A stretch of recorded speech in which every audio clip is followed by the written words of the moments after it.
BASATA. Viongozi wote meza kuu,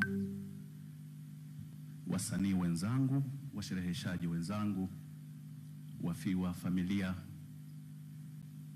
Tukisema itifaki imezingatiwa, lakini tunasema utajo umeswihi. Umelipata hiyo MC? Utajo umeswihi. Imechukua hiyo. Basi la kwanza, sisi kama Baraza la Sanaa la Taifa tulipokea taarifa za msiba huu, tulihuzunishwa sana, lakini itoshe tuseme kazi ya Mungu haina makosa.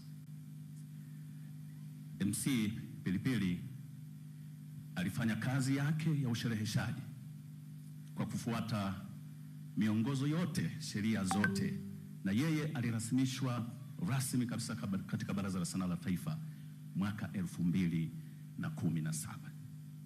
Mpaka umauti unamfika, alikuwa ni mshereheshaji anayefuata taratibu zote za nchi. Kwa hiyo hilo pia nilitaka niliweke wazi.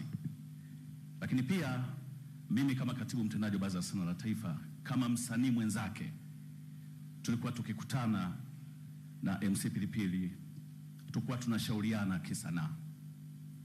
Wale ambao hawafahamu, MC Pilipili ni Mnyausi na mimi ni Mnyausi. Kwa hiyo wakati mwingine tulikuwa tunasalimiana kwenye Chigogo na tunapeana salamu matumaini kwa Chigogo. Na salamu moja ambao tulikuwa tunapeana na MC Pilipili ilikuwa ina kionjo hiki ambacho nataka nikitafsiri kidogo tu, kwamba yeyote aliyeko hapa duniani anatoka nyumbani kwake asubuhi anakwenda kutafuta, lakini jioni anarudi nyumbani. Lakini yule aliyeko katika mkoa husika, yawezekana anakwenda kwenye mkoa mwingine kutafuta na baadaye anarudi kwenye mkoa wake. MC Pilipili kwa tukikutana hata Dar es Salaam, tunasema tuna msemo unasema nyangawia. Chigogo, nyangawia, unakwenda kutafuta lakini pia utarudi. Wengine wamekwenda nje za nje, wamerudi. MC Pilipili alikuwa anarudi nyumbani na alifika nyumbani, na kibwagizo hiki kilikuwa kinakwenda hivi, kisanaa kidogo. Wanyausi wenzangu kama mpo mtaniunga mkono.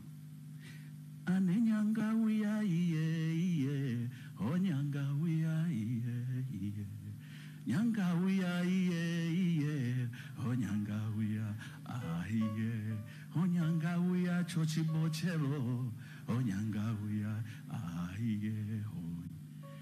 Nyangawia, tufanye kazi ndio tutaweka legacy yake na kumwenzi. Twende tukatafute, turudi nyumbani, twendeni tukatafute. Jambo hili litupe faraja ili tuweze kuendelea kuishi hapa duniani. Baada ya kusema hayo sasa, kwa sababu Baraza la Sanaa la Taifa liko chini, ni moja kati ya taasisi zilizo chini ya Wizara ya Habari, Utamaduni, Sanaa na Michezo, nimwite Naibu Waziri Mheshimiwa Hamisi Mwinjuma.